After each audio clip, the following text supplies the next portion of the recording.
A gran cita musical do ano en Lugo xa conta as horas para a súa apertura. A montaxe do recinto do Caudal Fest nas inmediacións do Pazo de Feiras e Congresos está case lista, só quedan colocar lonas e decorados a falta de 2 días.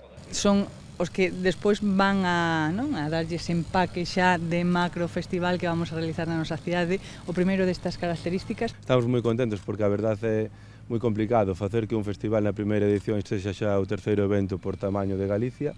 Os organizadores, o xerente do Pazo e a alcaldesa da cidade comprobaron a pé de escenario a magnitude deste primeiro festival urbán que pretende revitalizar a zona do Río Miño. Queremos potenciar a cidade de Lugo a través do turismo, a través do seu patrimonio histórico, cultural, artístico, gastronómico, pero tamén a través do seu patrimonio medioambiental. Por este recinto con capacidade para 30.000 persoas pasarán miles de festivaleiros dispostos a desfrutar durante 2 días seguidos de artistas de diversos estilos musicais e recoñecido prestixio nacional e internacional.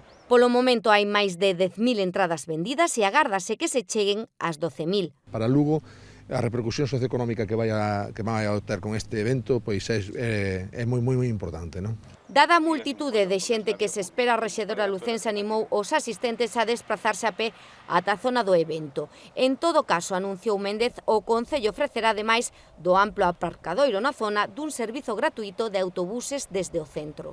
Xusto detrás nosa, ali se habilitará a zona de salida de buses para que sexa tamén fluida. Os autobuses sairán desde a Praza da Bretaña ata o recinto cunha frecuencia de 15 minutos. O venres ofrecerán servizo desde as 6 da tarde ata as 2:30 da madrugada e o sábado de 2 da tarde ata as 4:15 da madrugada, no que sairá o último dirección ao centro. O recinto contará ademais con zona VIP, food truck e acampada, que aínda se pode reservar na web do evento.